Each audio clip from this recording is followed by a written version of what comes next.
Y por eso amablemente y con mucho gusto escuchamos la ponencia de nuestro hermano rabino.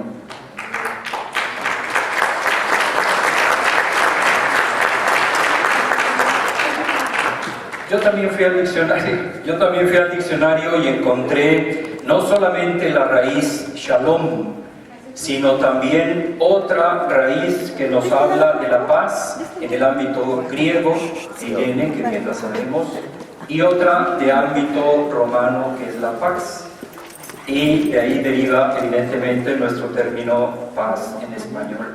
Shalom hace referencia a la totalidad integral del bienestar objetivo y subjetivo. Viene de shalom, y nuestro hermano mejor nos lo explicaría. Significa completar, dar remate a una realidad eficiente en algún aspecto. En toda la escritura, en el Antiguo Testamento, aparece muy notablemente esta raíz y su correlativo shalom. Efectivamente, se trata de una noción vasta, omnicomprensiva, que abarca toda la persona y el grupo en sí mismo, en su relación a nivel humano, su relación con Dios, en el tiempo e incluso más allá del tiempo. La paz entonces es un concepto muy amplio, es un concepto riquísimo que nos alude al bienestar total. A nivel individual es la experiencia cotidiana de tranquilidad. Cuando tienes paz, estás tranquilo, ya nos lo recordaban. Viene la concordia, la salud física, el bienestar familiar, así nos lo recuerda el Salmo 128, Job 3, tanto así, y de hecho nos saludamos de esa manera, Shalom, con nuestros hermanos Salam, ¿verdad? Y porque él se convierte entonces en un saludo que abarca a toda la persona, y no solo de llegada, también de despedida. Así lo vemos, por ejemplo, en Éxodo, en Jueces, en 1 Samuel 1:17, e incluso cuando se le da la despedida última a nuestros seres queridos, Shalom, la bendición, la verajá, como lo acabamos de oír también. Pero esto no solamente a nivel personal, también a nivel social, a nivel comunitario. Implica no solamente la ausencia de la guerra, sino el bienestar, la armonía social. Se dice de Salomón, y de ahí también su nombre, que su reino fue un reino de paz, un reino de bienestar, un reino de justicia. Primera de Crónicas 22:9. Implica ciertamente una alianza, una brit, un pacto que sostenga esa paz. Es don de Dios, pero también es armonía, también es un pacto que se lleva a cabo entre nosotros. Sin embargo, los profetas también alzan su voz, insisten que de la justicia brotará la paz. No podemos desligar la paz de la justicia. Ya Isaías 32:17 nos lo recuerda. No basta la alianza, que nos pongamos solamente de acuerdo y dejemos a un lado la justicia. No sería un fundamento correcto para la paz, no sería una verdadera y auténtica paz. Por eso la paz auténtica y definitiva es un bien tan preciado e inalcanzable que solo puede recibirse como un don de lo alto. Y por eso hay que pedirlo a Dios. Y por eso hay que recibirlo como un don celestial. Y nos invita a la unidad, a la renovación de todo lo que vemos. Para nosotros, como cristianos católicos, esta paz se vincula necesariamente con la figura del Mesías. Miqueas 5:4 ya nos lo anuncia. El Mesías será la paz. Él mismo nos traerá la paz definitiva, traerá el Espíritu de Dios y hará de nosotros criaturas nuevas por su presencia en medio de todos. Pero su misión, nos recuerda Isaías también en el capítulo 42, es una misión que se lleva a cabo en el amor, como un siervo, en el servicio, en la entrega total. No es, por lo tanto, una imposición.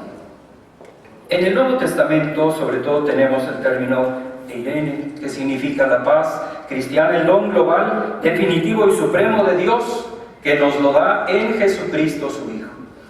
A mí me llamó la atención en Belén, como para entrar a la Basílica del Nacimiento de Jesús, hay que agacharse, hay que hacerse pequeñito.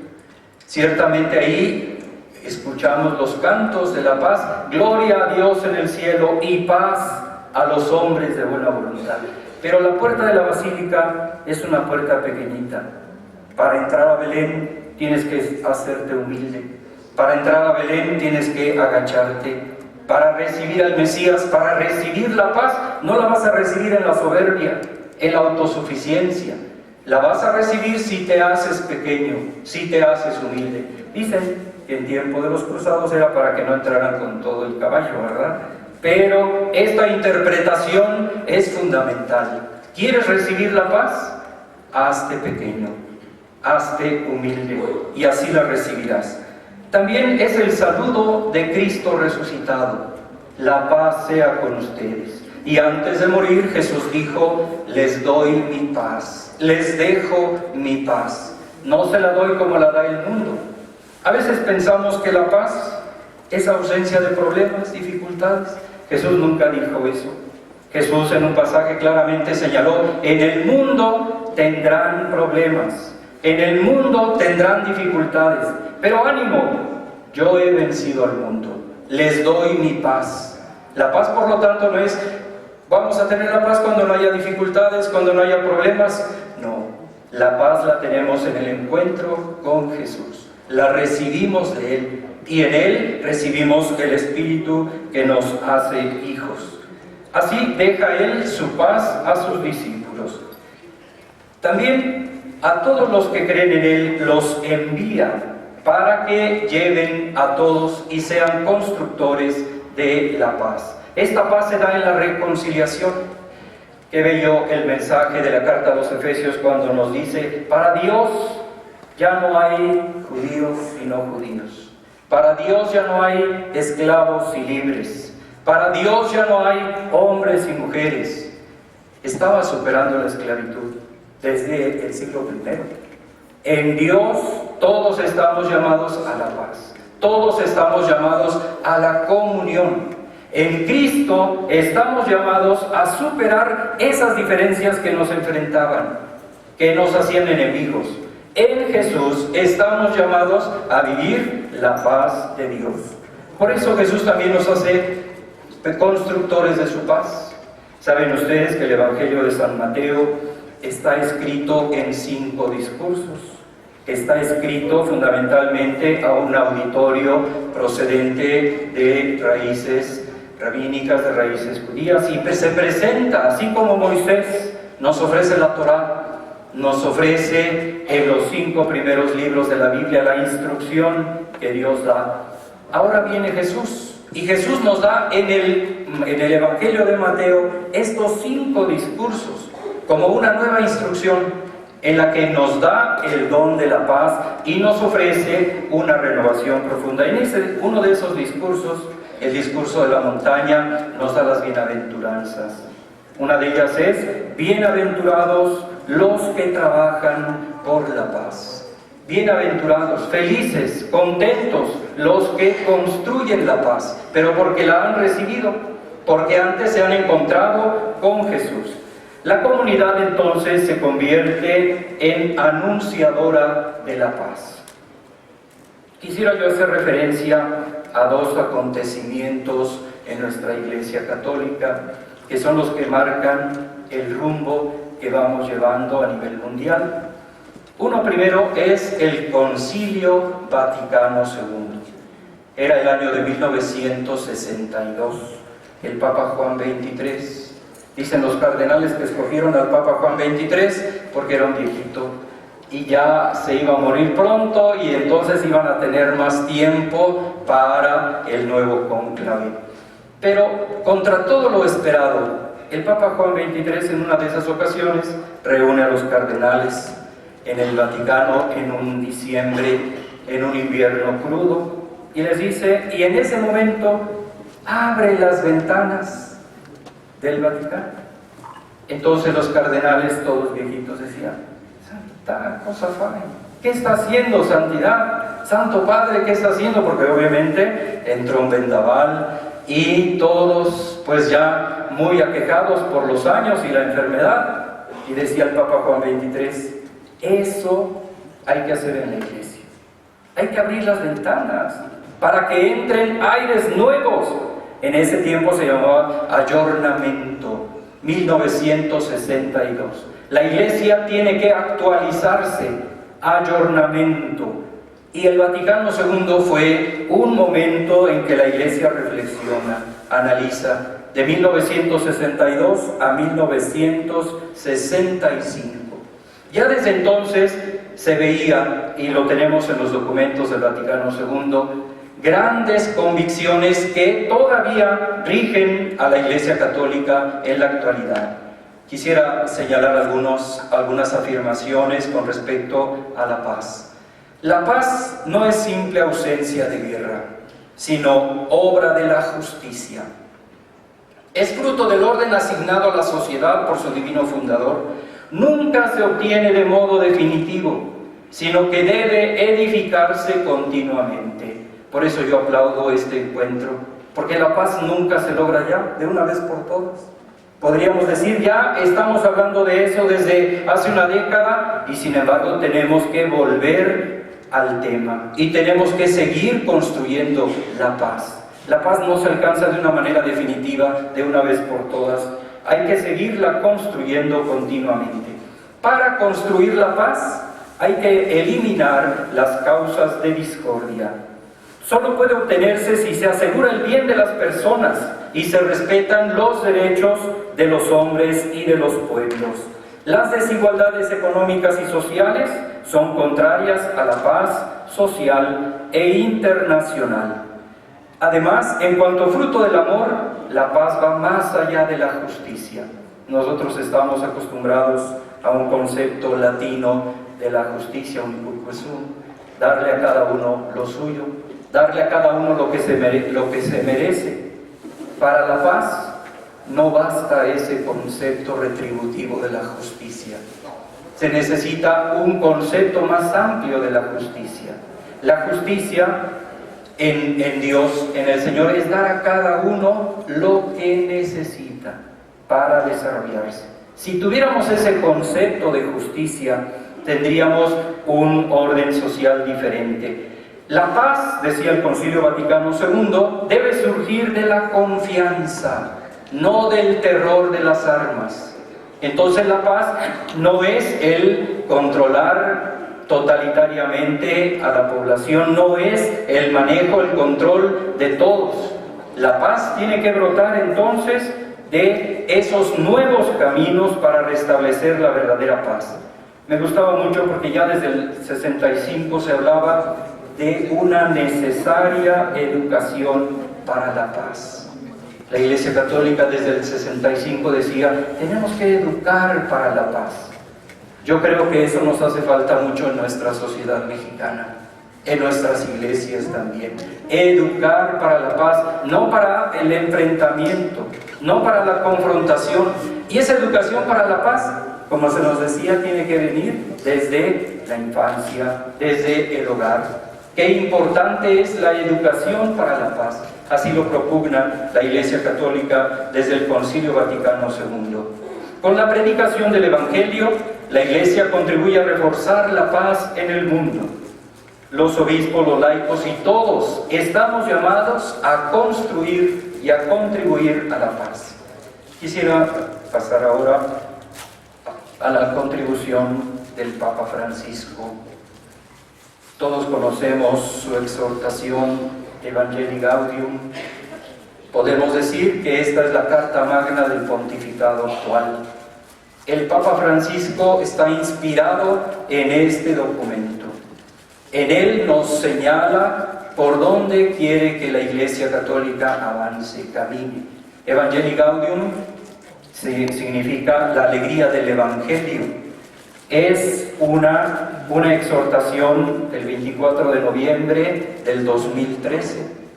Cuando el cardenal Bergoglio llegó a Roma, se llevó una sola maletita. Tenía su boleto de regreso y estaba esperando que terminara el cónclave para regresar a Argentina. Tenía asuntos pendientes en Buenos Aires. No sabía lo que le esperaban. En esta exhortación, el Papa invita a una nueva etapa evangelizadora. El Papa está lanzando a la Iglesia a una nueva etapa evangelizadora, marcada por la alegría. Dice que lo principal para nosotros como cristianos católicos es el encuentro con Jesucristo. Avivar el encuentro con Jesucristo, renovar tu encuentro con Jesucristo, actualizar ese encuentro amoroso con Jesús que te transforma, que te llena de su paz, que te hace mensajero suyo. Quiere una iglesia misionera, una iglesia en salida. Hay varias expresiones del Papa Francisco que me llaman la atención. Él dice: yo prefiero una iglesia accidentada, porque ha salido, y no una iglesia que se queda adentro, que se vive ensimismada, una iglesia narcisista. No, él quiere una iglesia en salida, con una pastoral renovada. Eso está costando mucho en la Iglesia Católica, ciertamente, en primer lugar a nosotros, porque si ya lo habíamos escuchado en el Vaticano II, ahora el Papa Francisco está subrayando e insistiendo en la necesidad de salir, en la necesidad de llevar ese encuentro con Jesús a todos los hombres.